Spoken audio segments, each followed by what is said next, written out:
അല്ല വഴക്കൊക്കെ പറയോ? വഴക്കൊക്കെ പറയും. ഞങ്ങള് രണ്ടും കൂടെ കൂടുമ്പോഴത്തേക്കും പപ്പക്കല്ലയോ, ഞങ്ങള് രണ്ടും കൂടെ ഒരുമിച്ച് കഴിഞ്ഞാൽ പപ്പക്ക് ഭയങ്കര ഇഷ്ടവും. അങ്ങനെയല്ല, ഇങ്ങനെയാന്ന് അഭിപ്രായം പറയാൻ ഇഷ്ടമല്ല. ആന്റിക്ക് ചൊറിയുന്ന സ്വഭാവമുണ്ട്. ഇങ്ങനെ ചൊറിയും. അപ്പൊ ചൊറിയുമ്പോ ഞാൻ ചൊറിയും, ഞാൻ മാന്തും.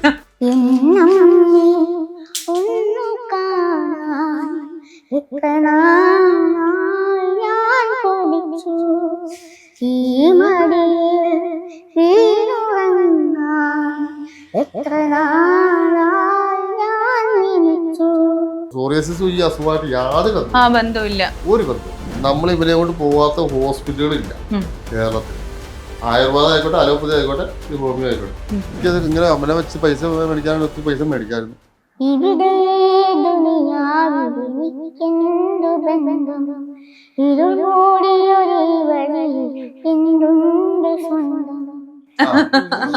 അതെ, അന്നേരം നമുക്ക് ഒന്നുകൂടെ ഞാൻ വിളിക്കാം. ക്യാമറ ത്രൂ ഒക്കെ ആയിട്ട് പോലെ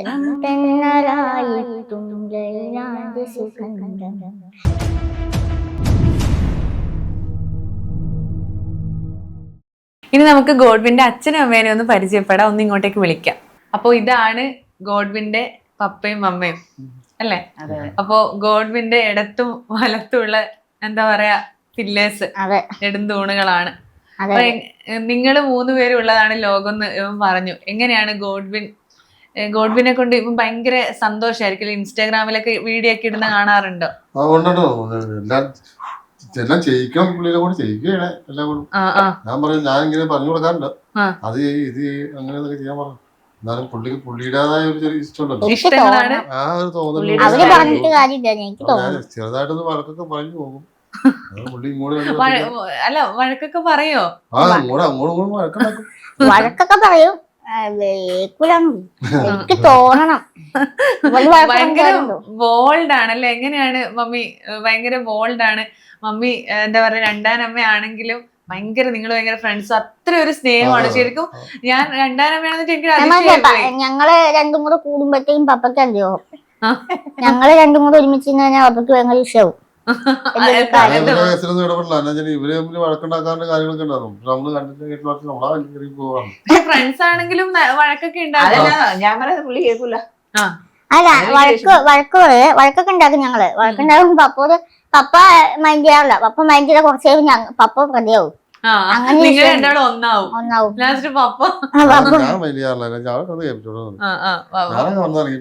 അതെന്താ വേറൊന്നുമല്ല, എന്തായാലും ചെയ്യും പോലെന്ന് പറഞ്ഞാൽ പുള്ളിക്ക് തോന്നണം. നമ്മൾ പറയുന്ന പോലെയല്ല, പുള്ളിക്ക് തോന്നണം. തോന്നി കഴിയുമ്പോ ഞാൻ പറയും അങ്ങനെയല്ല മോനെ, ഇങ്ങനെ ചെയ്യാൻ പറഞ്ഞു കഴിഞ്ഞാൽ ആന്റിയമ്മയുടെ പണി നോക്കാൻ പറയും. ആന്റിയമ്മയുടെ കാര്യം നോക്കാൻ പറയും. അപ്പൊ ഞാൻ അന്നേരം ഞാൻ പറയും നോക്കുന്നില്ല, അത് ചെയ്തിട്ടേ ഞാൻ നോക്കുന്നു. അങ്ങനെയുള്ള അല്ല വേറെ. അതാ ഞാൻ പറഞ്ഞു, അങ്ങനെയുള്ള കൊച്ചു കൊച്ചു സുഹൃത്തുക്കളെ പോലെ ഉണ്ടാവുമല്ലോ. എപ്പോഴും സുഹൃത്തായിട്ട് ഇരുന്നാലും പ്രശ്നമാണല്ലോ. അപ്പൊ സ്നേഹത്തിന്റെ ഇടയ്ക്ക് ഒരു അടിയിലേക്ക് ഇല്ലെങ്കിൽ പ്രശ്നം. അതെ അതെ. അപ്പൊ വഴക്കൊക്കെ സ്നേഹമുള്ള ഇടത്തല്ലേ വഴക്കൊക്കെ ഉണ്ടാവുള്ളൂ. ആ വഴക്കല്ല, ഈ സ്നേഹത്തിന്റെ ഇടയിലുള്ളൊരു വഴക്ക്. അത് നമ്മള് അമ്മമാര് പിള്ളേരെ വഴക്കുറിയില്ലേ, ആ ഒരു ലെവല്. പപ്പയും അമ്മയും വഴക്കുണ്ടാക്കാറുണ്ടോ? അവര് വഴക്കുണ്ടാക്കും, ഞാൻ മൈൻഡ് ചെയ്യാറുന്നില്ല. അവരെല്ലാം ഇടപെടില്ല. നമ്മൾ നമ്മുടെ കാര്യം നോക്കി. ഞങ്ങളും അങ്ങനെ വഴക്കൊന്നും ഉണ്ടാക്കാറില്ല. പിന്നെ അതെ അതെ. പപ്പയാണെങ്കില് സംസാരം കഴിഞ്ഞ് രണ്ടുപേരും നോക്കുക. ആന്റിക്ക് ചൊറിയുന്ന സ്വഭാവമുണ്ട്. ഇങ്ങനെ ചൊറിയും. അപ്പൊ ചൊറിയുമ്പോ ഞാൻ ചൊറിയും, ഞാൻ മാന്തും. അല്ല, ഞാൻ അങ്ങനെ പൊതുവേ വഴക്കുണ്ടാക്കുന്ന ആളല്ല. അതെ, ഞാൻ എന്തെന്നാ പറയണത്? അല്ല, അതല്ല പൊതുവേ അല്ല, ഞാൻ പറഞ്ഞ അങ്ങനെയല്ല. അതെ, നിങ്ങള് തമ്മിൽ കുട്ടികളും അമ്മയൊക്കെ ആകുമ്പോ ഒരു വഴക്കുണ്ടാവില്ല. അതായത് ഞാൻ വീട്ടിലെ ഇളയമോളാ. അപ്പൊ എന്നെ കൊഞ്ചിച്ചു കൊടുത്തോണ്ട് ഞാനൊരു കുഞ്ചി. അതുകൊണ്ടാണ് ഇങ്ങനെ. അതുകൊണ്ട് എല്ലാവരെയും സ്നേഹിക്കാൻ പറ്റും. അതെ അതെ, അത് ശരി. സ്നേഹിക്കാൻ പറ്റുന്നതിന്റെ ഏറ്റവും ഒരു തെളിവാണ്. എന്ന് വെച്ചാൽ എത്രാമത്തെ ഏത് വയസ്സിലായിരുന്നു നിങ്ങൾ കല്യാണം കഴിഞ്ഞിട്ട്? ഇപ്പൊ എത്ര വർഷമായി? 11 വർഷമായി. അപ്പൊ മോൻ എത്ര പ്രായമുള്ളപ്പോഴായിരുന്നു മമ്മി വന്നത്? ആ വയസ്സ് മുതൽ ഇന്ന് 20 വയസ്സായി. ഇപ്പോ ആ 20 വയസ്സ് വരെ കൂടെ ഇങ്ങനെ ചേർത്ത് പിടിച്ചിട്ടുണ്ട് അല്ലേ? അപ്പൊ പപ്പനേക്കാൾ കൂടുതൽ ഞങ്ങൾ രണ്ടുപേരാണ് ടൈം സ്പെൻഡ് ചെയ്യാറ്. ഇപ്പൊ ഞാൻ എടുക്കാറില്ല, ഇത്രയും പ്രായമായതുകൊണ്ട്. അല്ലെ ഞാൻ മൂവാറ്റുപുഴയ്ക്ക് ഓട്ടോയ്ക്ക് പോകുമ്പോ കൊച്ചിനെ എടുത്തോണ്ട് പോകും. പ്രായം എന്ന് പറയുമ്പോ എടുക്കുമ്പോ എനിക്ക് വലിപ്പില്ലെങ്കിൽ എല്ലിന് നല്ല മുഴുപ്പുണ്ട്. ഇപ്പൊ ഞാൻ എടുക്കുമ്പോ ഇങ്ങനെ വീണ് പോകും പോലെ പോകും. അല്ലെങ്കിൽ പ്രായമാകുമ്പോ നമുക്കൊരു ശരീരത്തില് ബുദ്ധിമുട്ടുണ്ടാവുമല്ലോ. എനിക്കെന്ന് പറഞ്ഞാൽ ഇച്ചിരി പൊക്കം കുറവായതുകൊണ്ട് എനിക്കും പാടാണ് എടുക്കാനായിട്ട്. അല്ലെങ്കിൽ ഞാൻ എടുത്തോണ്ട് പോകും. ഞാൻ ചേട്ടൻ ചിലവ് വിളിക്കുമ്പോ ഞങ്ങൾ മരുടെ ആയിരിക്കും. അപ്പൊ പപ്പയാണ് എന്നും എടുത്തിട്ടൊക്കെ കൊണ്ടുപോകുന്നത് അല്ലേ? ഇപ്പൊ കൈകാര്യം ചെയ്യാൻ പപ്പ എടുത്തിട്ട് കൈകാര്യം ചെയ്യാൻ പറ്റുള്ളൂ. കാരണം എനിക്ക് അത്യാവശ്യം വെയിറ്റ് ഉണ്ട്. പൊക്കം കാര്യം നോക്കിട്ട് കാര്യമില്ല. അതെ 20. അപ്പൊ ടോയ്ലറ്റിലൊക്കെ ബാത്റൂമിലൊക്കെ പപ്പല്ല, അതിന് നമ്മൾ കസേര ഉണ്ടല്ലോ, അങ്ങനെയാണ് റൂമിൽ തന്നെ വെച്ച് പോവാ. റൂമിൽ തന്നെയാണ് അങ്ങനെ ചെയ്യുന്ന കാര്യം. ഞാൻ എടുത്തു കൊണ്ടുപോകേണ്ട ഒരു പപ്പയാണെങ്കില് എന്താ പറയാ, നിങ്ങള് പപ്പയും നന്നായിട്ട് പാടുന്നു കേട്ടിട്ടുണ്ട്. മോൻ നന്നായിട്ട് പാടും. അതുപോലെ പപ്പ ഒന്ന് പാടിത്തരും നമുക്കൊരു പാട്ട്. നല്ലപോലെ പാടുകയൊക്കെ ചെയ്യും. പപ്പക്ക് ഇഷ്ടമുള്ള ഒരു പാട്ട് രണ്ടുപേരും ഒന്ന് പാടില്ല. പാട്ട് പാടുന്ന അതെ, പപ്പ ഒരു ഇതിലും പാടുന്നില്ല. രണ്ടുപേരും പാടുന്നില്ലെങ്കിലും പപ്പ ഒരു രണ്ടുപേരും ഒന്ന് പാട്.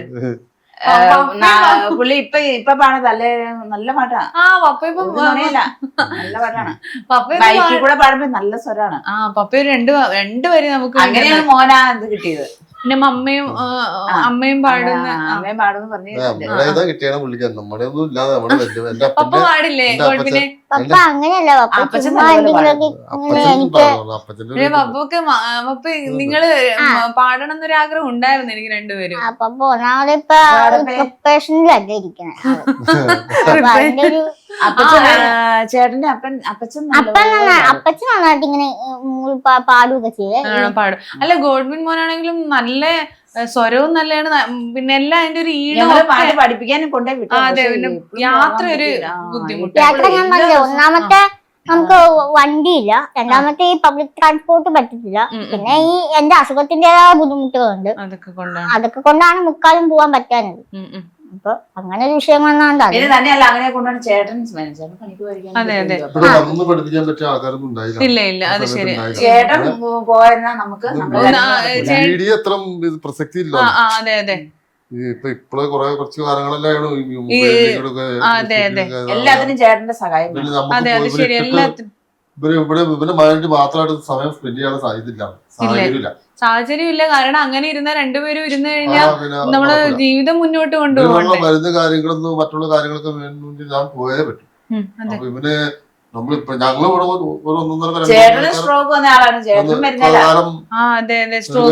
താമസിക്കുന്ന ഇവിടെ ഈ അയലക്കങ്ങളിൽ മാത്രം സ്ട്രോക്ക് വന്നിട്ട് പോലും നമ്മള് ചെങ്കല്ലിന്റെ പണിയെടുക്കുന്ന കല്ലൊക്കെ ചുമക്കുന്ന പണിയല്ലേ. അപ്പൊ അതെങ്ങനെ, അപ്പൊ മോന് വേണ്ടി പിന്നെ കുടുംബത്തിന് വേണ്ടിട്ട് ഇങ്ങനെ ബുദ്ധിമുട്ടുകൾ വേറെ എന്തെങ്കിലും ഉണ്ടോ ശാരീരിക? എന്നാലും പണി മരുന്നുണ്ടോ? പക്ഷെ ഞാനൊരു കാര്യം വേണ്ട, ഒരുപാട് പേരിങ്ങനെ സഹായം ശരിക്കും പറഞ്ഞാൽ മോന്റെ മരുന്നിനൊക്കെ വേണ്ടി ചെയ്യേണ്ടതല്ലേ ആരെങ്കിലും കുടുംബക്കാരൊക്കെ അതല്ല. പക്ഷെ കുഞ്ഞു കുഞ്ഞു സഹായങ്ങൾ നമുക്ക് ഇപ്പൊ മോൻ തന്നെ പറഞ്ഞു, പാഡിനൊക്കെ നല്ല പൈസയാണ്. ഒരു പാഡിന് 3500 രൂപ. ഒരു 2 ചെറിയ പാട് കഴിഞ്ഞ പ്രാവശ്യം വന്നതിന് രൂപ 1000.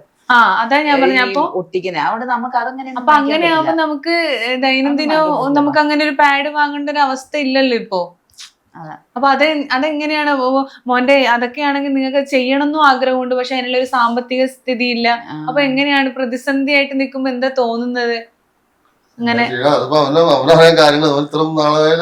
അതെ അതെ, നമ്മുടെ വരുമാനങ്ങളെല്ലാം പുള്ളിക്കറിയാം. അപ്പൊ അതുകാരം പുള്ളി അങ്ങനെ കൊറേയൊക്കെ പുള്ളി തന്നെ തടം ചെയ്യും. നമ്മള് ഞാൻ പറയട്ടെ, ഇപ്പൊ ഉണ്ടെങ്കിൽ നമ്മള് അത്ര കാര്യമാക്കില്ല, ഇല്ലെങ്കിൽ നമ്മള് അത്ര കാര്യമാക്കൂല.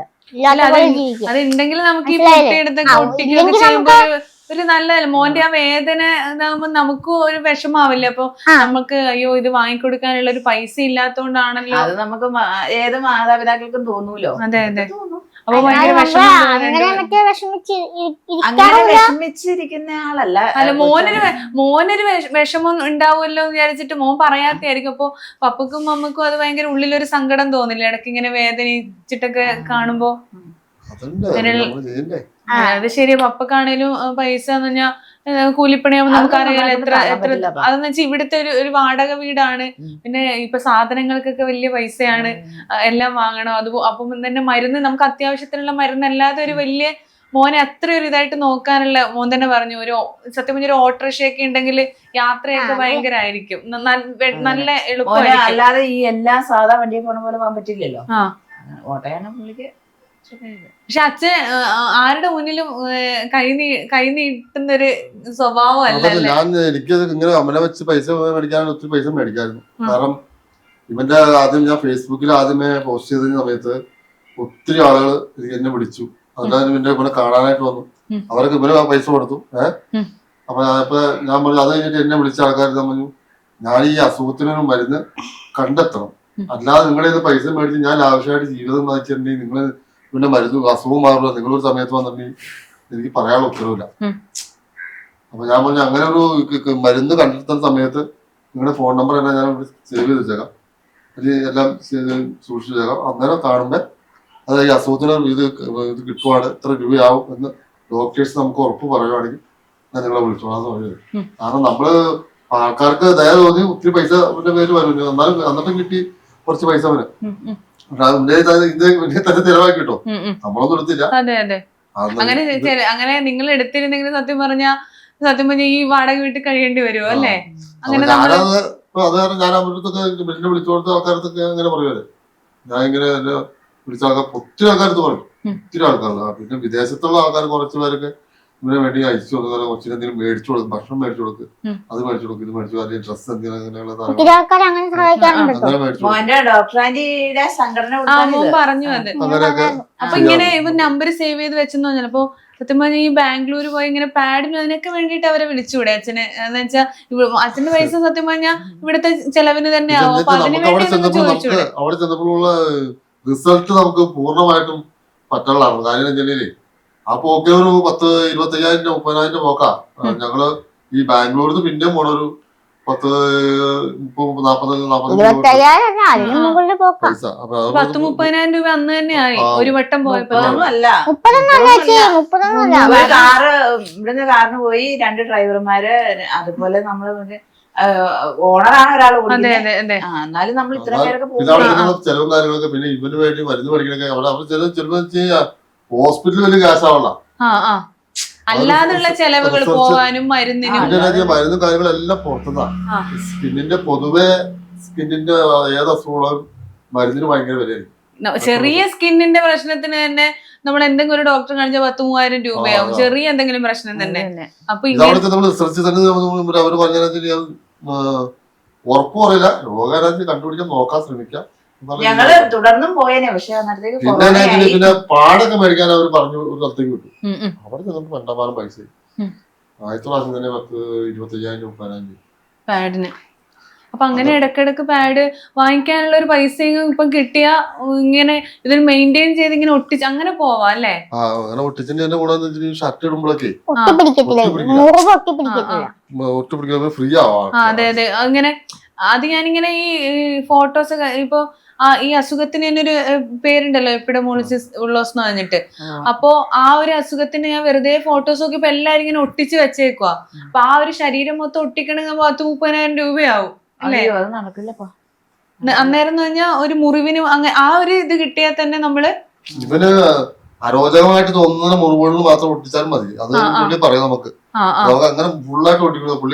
ഫുള്ളായിട്ട് ഒട്ടിക്കേണ്ട ഏതാണോ ഭയങ്കര വേദന ഭയങ്കര ഇതുള്ള സ്ഥലം, കിടക്കാൻ പാടുള്ള സ്ഥലം സൈഡ്, പിന്നെ ഇരിക്കാൻ പാടുള്ള സൈഡ്, അങ്ങനെയുള്ള സൈഡിൽ ഒട്ടിക്കാൻ പാടുള്ള നമ്മളിപ്പോ ചെയ്തോണ്ടിരിക്കും. ഇപ്പൊ ഒട്ടിച്ചിട്ടുണ്ടോ പാഡ്? ഇതുണ്ടോ, ഇതാണ് സാധനം ഇതാണ്, ഇത്ര ഉള്ളു സംഭവം, ഇത്ര ഉള്ളു. ഇതിനാണ് ഈ പറയുന്ന വില. ഇതിനാണ് ഈ ഒരെണ്ണത്തിന് എത്രയാ വില? ഇത് ഒരെണ്ണത്തിന് 400 സംതിങ് ആണ്. അപ്പൊ ഒരു ഇതായിട്ടല്ലേ ഒരു പാക്കറ്റ് ആയിട്ട് കിട്ടുന്നത്. അപ്പൊ അതിന് 4,000 സംതിങ് അങ്ങനെ കണ്ടാണ് വില. അപ്പൊ ഒരു പാക്കറ്റിന് 4,000 2,000 അങ്ങനെയാണ് വില വരുന്നത്. അപ്പൊ അതിൽ എത്ര എണ്ണം ഉണ്ടാവും? ഇത് 5-10 ഉണ്ടാവും. 5-10 അത്രേ ഉള്ളൂ അല്ലേ? ആകെ ആ ഒരു സ്ഥലത്തൊട്ടിക്കാനേ ഉള്ളതേ ഉള്ളൂ. അപ്പൊ നമ്മള് എത്ര ദിവസം ഒട്ടിക്കും? കുറവുണ്ട്. കൊച്ചിലേക്കാണെങ്കിൽ ഞങ്ങൾ ഇത് ഫുള്ള് മേടിക്കേണ്ടി വരും. അതേമാതിരി കണ്ടീഷനാണ്. പിന്നെ ഇപ്പൊ ഞങ്ങള് ഹോമിയോ അപ്പൊ പോകുന്ന മോൻ പറഞ്ഞില്ലേ, പറഞ്ഞായിരുന്നു. അവിടെ അപ്പൊ ചെറുപ്പത്തിലൊക്കെ നന്നായി എല്ലാം ഒട്ടിക്കും. അപ്പൊ ഈ ഒരു അല്ല നല്ല ഞാന് കല്യാണം കഴിഞ്ഞ് വന്ന് കുറച്ച് നാൾ കഴിഞ്ഞപ്പോഴത്തേക്കും വല്ലാതെ കൂടിയിട്ട് തൊടാനില്ലായിരുന്നു. ഒരു വെക്കേഷൻ വന്ന ടൈമൊക്കെ ആയിരിക്കും അസുഖം കൂടിയിട്ട് വിളിച്ചാലൊന്നും മിണ്ടില്ലായിരുന്നു. മൂള മാത്രമേ ഉണ്ടായിരുന്നുള്ളൂ. ആണോ? ഞാൻ വരുന്ന സമയത്ത് അന്ന് എനിക്ക് നോക്കാൻ അത്ര അറിയില്ലല്ലോ. ഇപ്പഴും കുളിപ്പിക്കൊന്നുമില്ല, തുടയ്ക്കും. ഇങ്ങനെ കുതിർന്നു കഴിഞ്ഞിട്ട് നമ്മളിങ്ങനെ തൊട്ടാല് തൊലി പോകും. അങ്ങനെ നമുക്ക് തൊടാൻ പറ്റില്ല. അപ്പൊ തൊലി പോകും. ഇപ്പഴായാലും ഇങ്ങനെ തൊടുമ്പോ കുളിപ്പിക്കുമ്പം ശരീരം കുതിർന്നിരിക്കുമല്ലോ, അപ്പൊ നമുക്ക് തോർത്താനോ തുടയ്ക്കാനൊന്നും പറ്റില്ല. അത് ചേട്ടനെ പറ്റുള്ളൂ. ചേട്ടൻ അത് ആ ഇതിൽ നിന്ന് അറിയാതെ ഒരു ദിവസം എന്റെ കയ്യുടെ നാവും കൂടി ഇങ്ങനെ ഈ ഭാഗത്ത് ഇത്രയും വട്ടം ഇങ്ങനെ പൊളിഞ്ഞിങ്ങനെ പോയി. ആദ്യമായിട്ട് ഞാൻ കാണുന്നത് കുളിക്കാൻ സ്കൂളിൽ അന്ന് പോകുമായിരുന്നു. അപ്പൊ കുളിപ്പിക്കാൻ രാവിലെ കുളിപ്പിച്ചിട്ട് വിടാൻ വേണ്ടി നോക്കിയത് അല്ലേ മോനെ. എന്നിട്ട് അനിമേ വേഗം തൊലി കയറ്റിക്കോന്ന് പറഞ്ഞു ഇങ്ങനെ. പക്ഷെ ആ ഒരു ലെവലിൽ ഇങ്ങനെ കയറ്റി വെച്ച് കഴിഞ്ഞാൽ അത് അതേപോലെ ഇരുന്നോളും, ഉണങ്ങിക്കോളും അവിടെ. അപ്പൊ അതാണ് എനിക്കറിയില്ലായിരുന്നു. ചെയ്തു കുറച്ചൊക്കെ. അപ്പൊ വരുന്ന ആ 8ാമത്തെ വയസ്സിലാണ് വരുന്നത്. അപ്പൊ അന്നേരമൊക്കെ ശരീരം എങ്ങനെയായിരുന്നു? ഇങ്ങനെ ഇല്ലായിരുന്നു അധികം? ഇതുപോലെ ഉണ്ടായിരുന്നു. പക്ഷെ അത് കഴിഞ്ഞൊക്കെ പിന്നെ വല്ലാണ്ട് കൂടി. അന്ന് മുതൽ ഇങ്ങനെ തന്നെ കൂടിയിട്ട് എത്ര നാളായി ഇതുപോലെ കൂടിയിട്ട്? അതൊരു ഇതേപോലെ നടക്കാൻ പറ്റാൻ ഒരു 8 വർഷമായി, 8-9 വർഷം. അത് നടക്കുവാനും ചെറുതായിട്ട് ഇവിടെ കൂടിയിട്ട് ഞാൻ പറഞ്ഞായിരുന്നു. അത് അങ്ങനെ മുറിവ് വന്നതാണ്. അപ്പൊ നോർക്കൂല, വേദന കാരണം. ആ വേദന കാരണം. അപ്പൊ നിങ്ങളും അത് ശ്രദ്ധിച്ചു. നമുക്കാണെങ്കിലും പിടിച്ച് നൂർക്കാനൊന്നും പറ്റത്തില്ല. അപ്പൊ വേദന കൊണ്ട് വിട്ട് കാണില്ല. അങ്ങനെ ആയി പോയത് അത്. അപ്പൊ അതുകൊണ്ടാണ് സ്വയം അത് അപ്പൊ ഞാൻ പറഞ്ഞു കൊടുക്കും, ഞാനും അപ്പയും പറഞ്ഞു കൊടുക്കും. അതിനകത്ത് നൂർക്ക പിന്നെ നടക്കാൻ പറ്റാതെ നിങ്ങൾക്ക് അറിയാൻ പാടില്ല, എനിക്ക് ഭയങ്കര വേദനയാണോ ഞാൻ നോക്കൂല, അങ്ങനെയാന്നൊക്കെ പറഞ്ഞു നൂർക്ക. അപ്പൊ അത് ഞാൻ നേരത്തെ പറഞ്ഞ അത് തൊലിയപ്പോ ഇതാക്കി അങ്ങനെ പറ്റില്ലല്ലേ? ഓപ്പറേഷൻ ഒന്നും നടക്കില്ല ചേച്ചി, ഞാൻ പറഞ്ഞു. എന്നുവെച്ചാ അനസ്തേഷ്യ ഒന്നും കൊടുക്കാൻ പറ്റില്ലല്ലോ അല്ലെ? അപ്പൊ ഡോക്ടർമാർ ഇപ്പൊ എന്താ നിലവിൽ ബ്ലഡ് എടുക്കാനായിട്ട് അപ്പൊ ഒന്നുകൂടി ഒന്ന് ബാംഗ്ലൂരില് പോയാ നമുക്ക് അറിയാൻ പറ്റില്ല ഇനി എങ്ങനെയാണെന്ന് അല്ലേ? അങ്ങനെ പറയാൻ തുടങ്ങിയില്ലേ? ചികിത്സ തുടങ്ങി. എന്നാലും ബാംഗ്ലൂരിലൊന്ന് പോയി ആ ഒരു പൈസയൊക്കെ അത് വേറെ ശരിയായിട്ടേ വേറെ മെയിനായിട്ട് മെഡിസിൻ കഴിച്ചാലും ഹോസ്പിറ്റലില് മറ്റേ ഇതിന് വേണ്ടിട്ട് വെച്ചതായിരുന്നു. പക്ഷെ കൊറോണ ആയിപ്പോയില്ലേ? അത് ഈ സർജറി പറഞ്ഞായിരുന്നു. Plastic surgery. അപ്പൊ അവര് പറഞ്ഞെങ്കിലും കാര്യമില്ല. അവര് അനസ്തേഷ്യ കാര്യം പറഞ്ഞു ചെയ്യാൻ പറ്റില്ല. നമുക്ക് വെച്ച് കെട്ടാനൊന്നും പറ്റില്ല. ഞരമ്പ് പ്രശ്നാ. പിന്നെ അവര് ശ്രമിക്കാണ് നോക്കാതൊക്കെ അവര് പറഞ്ഞത്. പൈസ ചെലവൊക്കെ അവര് പറഞ്ഞു. അതെങ്ങനെ സംഘടിപ്പിക്കാതെ കൂടുതൽ. അപ്പൊ മോനാണെങ്കിലേ അച്ഛൻ ഞാൻ ചോദിക്കുന്ന വെച്ചാൽ ചെറുപ്പത്തിൽ ഇങ്ങനെ ഒരുപാട് ഈ ഒരു അസുഖത്തിന് ഒരുപാട് വകഭേദമുണ്ട്. മോനാണ് ഏറ്റവും കൂടുതലായിട്ട് ഇങ്ങനെ കേരളത്തിൽ തന്നെ ഇങ്ങനെ ഒരു അവസ്ഥ. മോന്റെ ഒരു രോഗം എന്ന് പറഞ്ഞാൽ അത്യപൂർവമായിട്ടാണ് ചർമ്മരോഗം.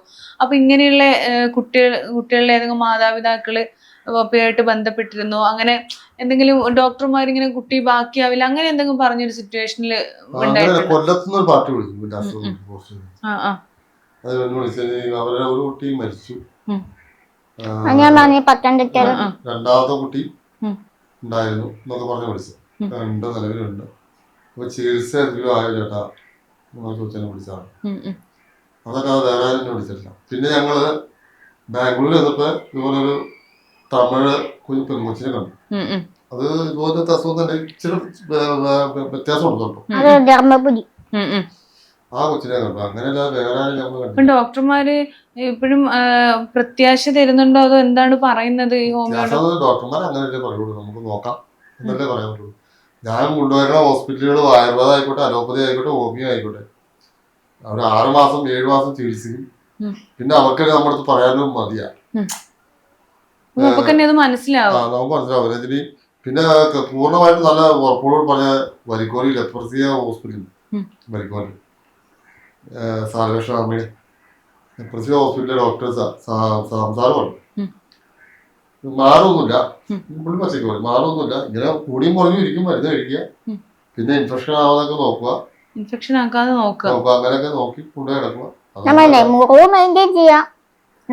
അതൊക്കെ ചെയ്യാതെ ഈ പറഞ്ഞ പോലെ പുള്ളി പറഞ്ഞു പലരും ഇങ്ങനെ മാറ്റിത്തരാൻ അത് ഇത് ചെയ്യാൻ കണ്ടമാനം കാശ് പൈസ കുറെ ആൾക്കാര് നമ്മുടെ അവസ്ഥ പോലും മുതലെടുക്കാതെ പൈസ ചിലപ്പോ വിഴുങ്ങാനായിട്ട് അങ്ങനെ കുറെ പേര് വിളിക്കാറുണ്ട്. മാറ്റിത്തരാൻ നമുക്കറിയാം ഇതിനെ കുറിച്ച്. അവര് നമ്മുടെ പല ആൾക്കാരും വിളിച്ചു നോക്കിയെന്ന് അറിയാം. ഈ മറ്റേ അസുഖം സോറിയാസിന്റെ സോറിയാസിസും ഈ അസുഖമായിട്ട് യാതൊരു ബന്ധമില്ല, ഒരു ബന്ധമില്ല. സോറിയാസിന് കാലാവസ്ഥ വിചാരം വന്ന പ്രശ്നങ്ങളുണ്ട്. ചൊറിച്ചിൽ കാര്യങ്ങളുണ്ടെങ്കിൽ ഇവര് ചൊറിച്ചിൽ ഈ മുറിവുണ്ടാകുമ്പോഴാണ് കുറച്ചുള്ളൂ, തൊലിപ്പുറമേയാണ് ചൊറിച്ചിലില്ല. മുറിവുണ്ടായി വരുമ്പോ ആ മുറിവിന്റെ ഭാഗത്ത് സൈഡുകൾ കാര്യങ്ങളിലൊക്കെയാണ് ചൊറിച്ചിലുള്ളത്.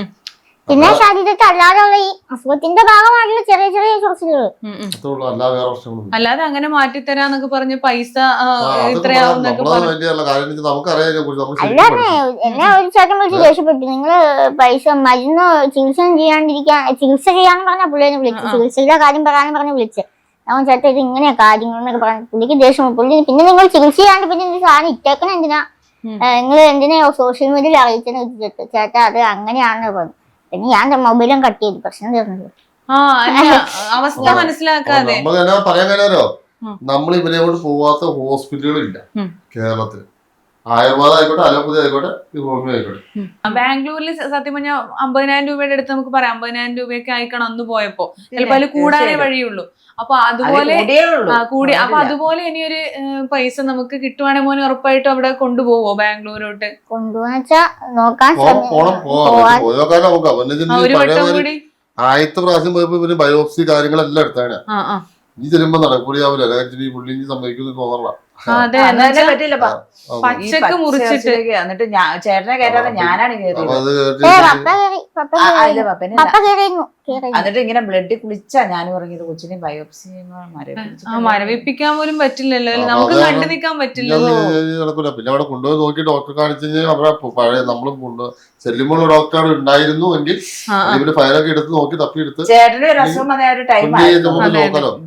അങ്ങനെ നോക്കിയാലേ പറ്റുള്ളൂ. പിന്നെ രണ്ടാമത് തന്നെ 2-3 പ്രാവശ്യം പോയി. രണ്ടാമത്തെ പ്രാവശ്യം ഇവിടെ ഒരു മുറിവുണ്ടായി. അപ്പൊ അവിടെ ഒരു പച്ചക്ക് മുറിവിൽ നിന്ന് ഇഞ്ചക്ഷൻ എടുത്ത് മരവിപ്പിച്ചിട്ട് ആ മുറിവിനും എടുത്തിട്ടുണ്ട്, ബയോപ്സി എടുത്തിട്ടുണ്ട്. അപ്പൊ ഇങ്ങനെയൊക്കെ പരിശോധിച്ച് നോക്കുന്നത് അവർക്ക് റിസർച്ച് ചെയ്യാൻ വേണ്ടിയാണോ?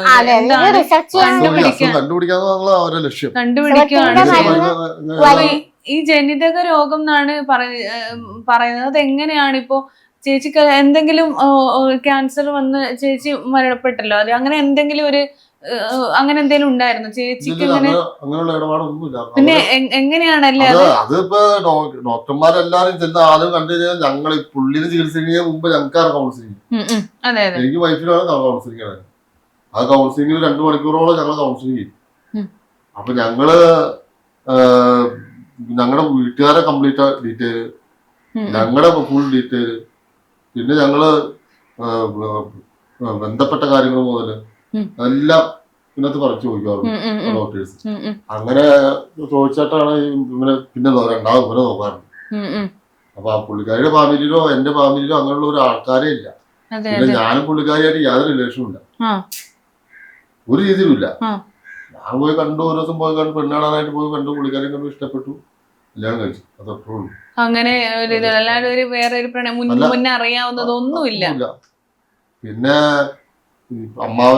സ്വന്തക്കാരോ ബന്ധുക്കാരോ അങ്ങനെയുള്ള ഇതൊന്നുമില്ല. അതൊക്കെ ഡോക്ടേഴ്സ് ചോദിച്ചെടുത്ത്. അങ്ങനെയൊക്കെ വന്നിട്ട് കുട്ടികൾക്ക് എന്തെങ്കിലും അപാകതകൾ വരാം, അതുകൊണ്ടാണ് ചോദിക്കണതൊക്കെ ചോദിക്കുന്നത്. അങ്ങനെയുള്ള ഇതൊന്നുമില്ല.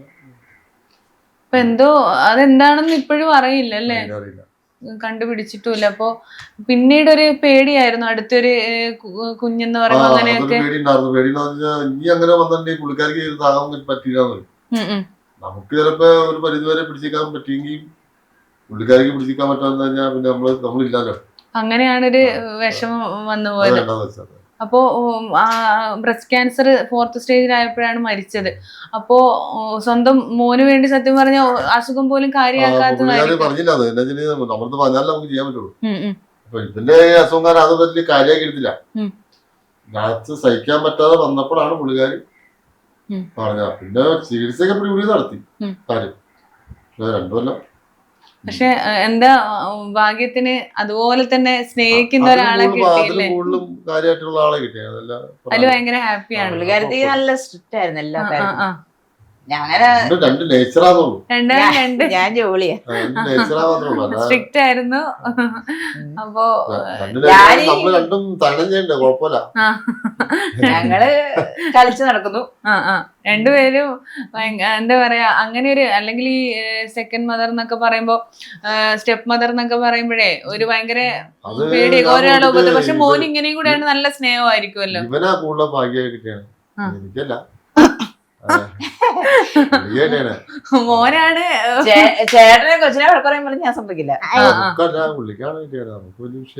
അതൊരു ഭയങ്കര ഭാഗ്യം അങ്ങനെ കിട്ടിയത്. അല്ലെങ്കിൽ ഇപ്പം പ്രണയത്തിന്റെ പേരിലൊക്കെ എന്തെങ്കിലും ചെറിയൊരു കാരണം കൊണ്ട് ഇട്ടിട്ട് പോകുന്ന ആൾക്കാരല്ല, കല്യാണം കഴിഞ്ഞവര് പോകുന്ന ആൾക്കാർ. അപ്പൊ ഇങ്ങനെ എല്ലാരും വിദ്യാഭ്യാസമായിട്ടും നല്ല ഇതാണ്, അവരുടെ സ്വന്തമായിട്ട് ജീവിക്കും, അങ്ങനെയുള്ള ആൾക്കാരാണല്ലോ കൂടുതലും. അതെ അതെ.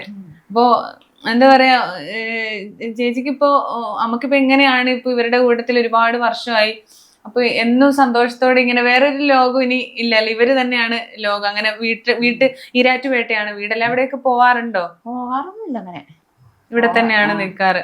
പിന്നെ എപ്പോഴും വിളിക്കുന്നുണ്ടല്ലോ, വിളിച്ച് സംസാരിക്കും.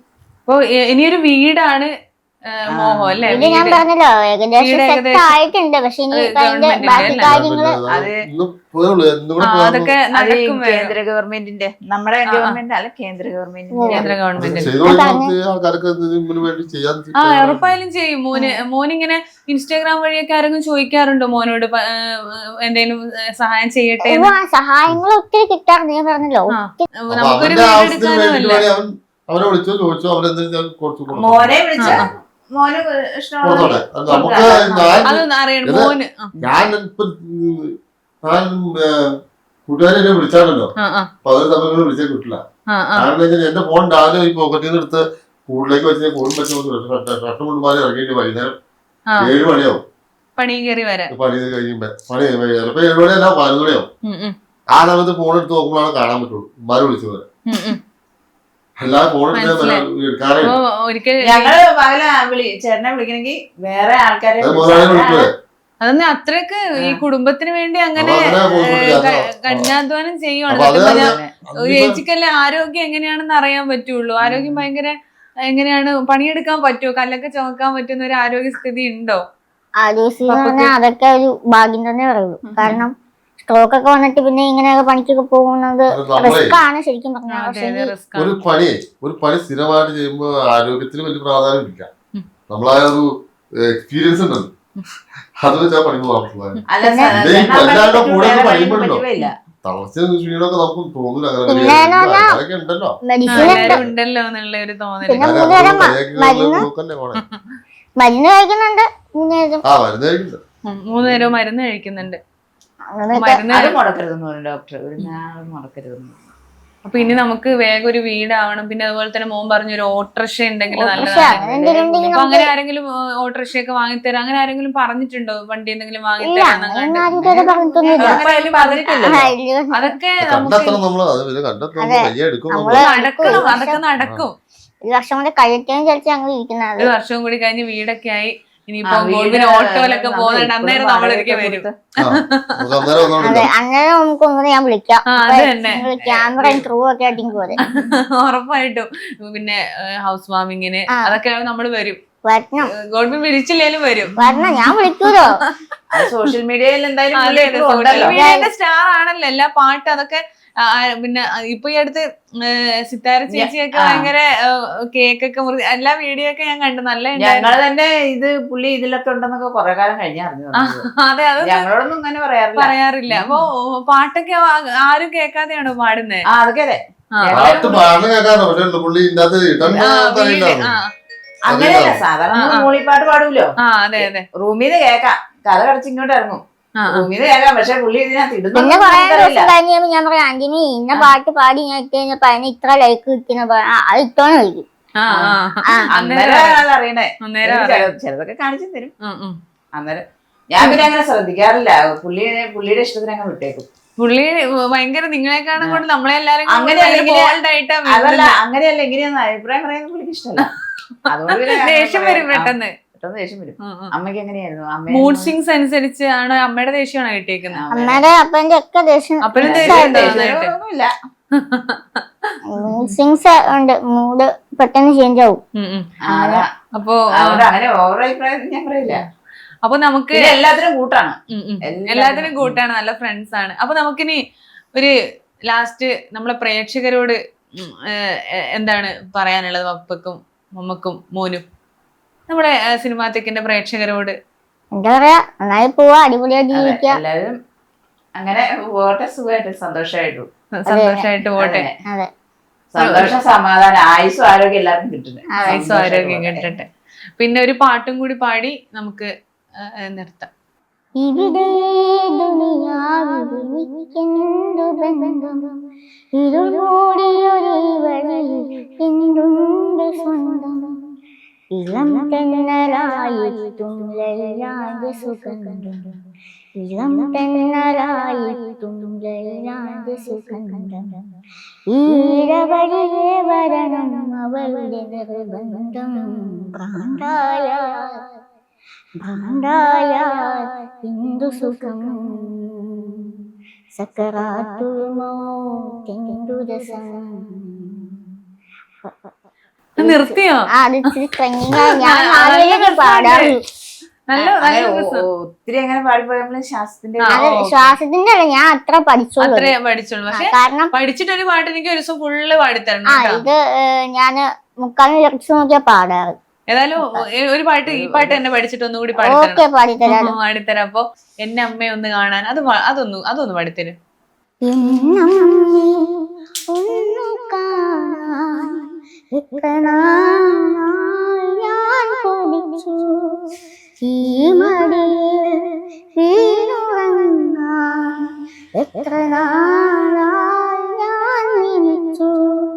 കണ്ടില്ലല്ലോ കേട്ടില്ലല്ലോ കരളുരുകുമൊരു താരാട്ട്, എന്നമ്മേ ഒന്നു കാണാൻ എത്ര നാളായി ഞാൻ കൊതിച്ചു. എല്ലാം സൂപ്പർ ആയിട്ടുണ്ട്. ഒരുപാട് നമ്മുടെ സമയം ഇപ്പം തന്നെ ഒരുപാടായി, കുറേ നേരമായി. കുറച്ചൊരു അരമണിക്കൂർ എന്നാ ഞാൻ പറഞ്ഞത്, പക്ഷെ 1 മണിക്കൂറിലൊക്കെ അധികമായി. ഇത്രയും നേരം സപ്പോർട്ട് ചെയ്തതിന് ഒരുപാട് നന്ദി. അപ്പോ ഗോഡ്വിന്റെ എന്താ പറയാ, നിങ്ങളുടെയും ഒരുപാട് സഹായങ്ങളൊക്കെ വേണം. ഗോഡ്വിൻ ഒരുപാട് ഫ്രണ്ട്സ് ഉണ്ട് ഇൻസ്റ്റാഗ്രാമിലൊക്കെ. അപ്പൊ ഇൻസ്റ്റാഗ്രാമിൽ ഫ്രണ്ട്സ് ഒക്കെ ആവാൻ ആഗ്രഹമുള്ള ഒരു ഗോഡ്വിൻ മത്തായി ഒഫീഷ്യൽ എന്നാണ് പറഞ്ഞു. Instagram I D. അപ്പൊ സെർച്ച് ചെയ്താൽ കിട്ടും. അപ്പൊ എന്താ പറയാ, എത്ര ഫോളോവേഴ്സ് ആയി ഇപ്പോ? ഏകദേശം 93,000 ഫോളോവേഴ്സ് ഉണ്ട്. 1,00,000 ആവാറായി. സപ്പോർട്ട് ചെയ്യുക, ഇനി കീപ് സപ്പോർട്ടിങ് മീ. അപ്പോ എല്ലാ നന്മകളും നേരെയാണ്. എല്ലാ വീട് പെട്ടെന്ന് യാഥാർത്ഥ്യമായിട്ട്, അതുപോലെ തന്നെ ഓട്ടോറിക്ഷ അതൊക്കെ കഴിഞ്ഞിട്ട് ഒരിക്കലും കൂടി ഞാൻ വരുന്നുണ്ട്. അപ്പോ പപ്പക്കും മമ്മക്കൊക്കെ ഒരുപാട് താങ്ക് യു. അപ്പൊ മോനും നന്ദി. അപ്പോ മറ്റൊരു വീഡിയോയിൽ വീണ്ടും കാണാം.